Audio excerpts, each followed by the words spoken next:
Mpendwa mtazamaji, ni Jumatatu. Karibu katika tafakari ya neno la Mwenyezi Mungu ambalo tunalipata kutoka katika Injili ya Yohane sura ya 6 aya ya 22 hadi ya 29.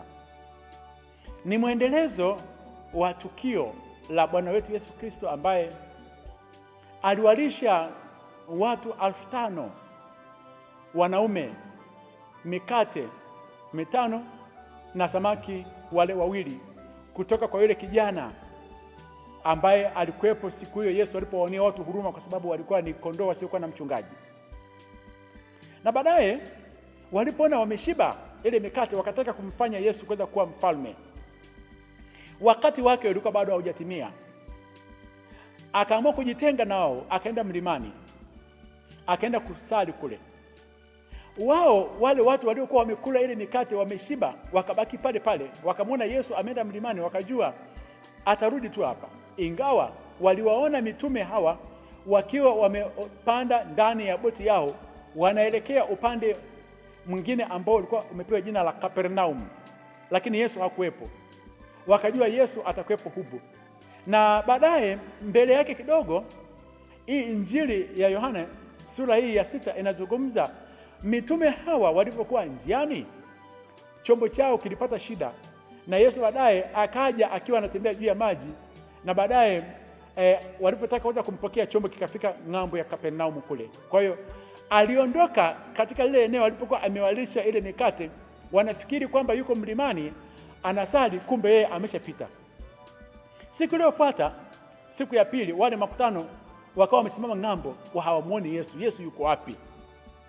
Wakaona hakuna mashua nyingine, wakaanza kumtafuta Yesu. Ndipo watu wengine wakaja wakawaletea habari kwamba huyo Yesu hayupo hapa, yupo Kapernaum. Watu wakakimbia umati kwa umati, wakamwendea. Walipofika tu pale, wakauliza swali moja, wakasema, Yesu, umefika lini hapa? Na Yesu akawajibu akasema, sikilizeni ninyi, amin amin nawaambieni, si kwamba mnanitafuta kwa sababu mliona ishara za Mwenyezi Mungu zikitendeka, bali mnanitafuta kwa sababu mlikula ile mikate mkashiba. Fundisho hapa, si watu wote ambao wanakwenda makanisani wanamtafuta kwa sababu wameona ishara kwamba Yesu ana uweza mkubwa, wameona makuu ya Mwenyezi Mungu. Wengi, asilimia kubwa, tunamtafuta Yesu kwa sababu ya mambo ya kula na kushiba, mambo ya kunywa, mambo ya vyeo, mambo ya uponyaji, mambo ya kusamehewa madeni na vitu vingine. Hatumtafuti Yesu kwa sababu ya nguvu yake, kwa sababu ya maisha ya kiroho. Tunamtafuta Yesu kwa sababu ya mahitaji ya mwili. Angalia Yesu anapokuwa mkali hapa kwa hawa Wayahudi ambao wamekimbia huko umati, wanakuja kwake, badala hata kuja kumsalimia, kujua hali yake, wanamwambia, umefika lini hapa? Yesu akawaambia, katika safari ya maisha, mnapomwendea Mwenyezi Mungu, mwendee Mungu kwa sababu ni baba yetu mwema. Mwendee Mwenyezi Mungu kwa sababu ya wema wake. Yaani, utafuteni kwanza ufalme wa Mungu na haki yake, mengine yote amesema tutapewa kwa ziada. Anawaambia, msikitendee chakula chenye kuharibika.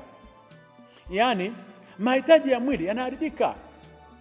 Mwili huu unaharibika, kazi zinaharibika, biashara zinaharibika. Usije ukaenda kwa Yesu kwa sababu ili akulinde katika cheo chako. Cheo kitaharibika, siku moja utatoka.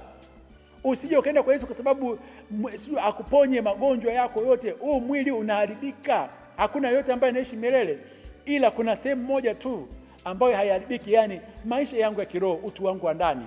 Huo ndio amesema tumwendee Yesu kwa ajili ya hilo, kwa sababu hicho ndicho kile ambacho kitanifanya mimi nidumu milele. Hao watu, zaidi ya mafundisho yote ambayo Yesu anayatoa kwao, hawakuweza kumwelewa. Wao akili zao zikawa zimezama tu katika habari za ile mikate na chakula ambacho walikuwa wamekula wakashiba. Wanamuuliza Yesu, wanamwambia, tufanye nini basi ili tuweze kuzitenda kazi za Mwenyezi Mungu? Waliamini kwamba anayetenda kazi za Mwenyezi Mungu ni yule ambaye anawapatia watu mahitaji yao, yule anayewaponya watu. Kasumba hii mpaka leo ipo. Yule ambaye hasimami katika kuweza kuwaponya watu kuwapatia mahitaji ya kimwili, huyo hazitendi kazi za Mwenyezi Mungu. Lakini yule ambaye yeye kazi yake ni kuwaponya, kuwafanyia watu haya, kufanya hivi, huyu ndio anatenda kazi za Mwenyezi Mungu kulingana na mitazamo ya Wayahudi na watu wengine. Kuna watu ambao wapo wanafanya kazi ya Mwenyezi Mungu kwa 100%. Wapo wamekaa wanaomba, wamekaa katika kuweza kusimamia maadili, wapo katika swala zima la kuboresha maisha ya watu, wapo katika swala zima la kuweza kupanda miti, kulinda hali ya hewa. Hao wanafanya kazi ya Mwenyezi Mungu ya uumbaji. Tusiwatenge watumishi wa Mwenyezi Mungu kwa sababu ya vionjo vyetu, kwa sababu ya mahitaji yetu ya kimwili. Angalia Yesu anawajibu, anasema kwamba sikilizeni, hii ndio kazi ya Mwenyezi Mungu, kumwamini yeye ambaye ametumwa na yeye. Kumwamini Mwenyezi Mungu pia ni kazi ya Mwenyezi Mungu. Kuto kumwamini Mwenyezi Mungu hufanyi kazi ya Mwenyezi Mungu. Siku ya leo, muamini Mwenyezi Mungu kama yupo. Usimwendee kwa sababu ya mahitaji ya kimwili. Mtafute kwa sababu ya maisha ya kiroho, ambapo mwili baada ya kuanza kuharibika tutakutana naye huko mbinguni. Akubariki na kulinda Mungu Mwenyezi, Baba na Mwana na Roho Mtakatifu. Amina.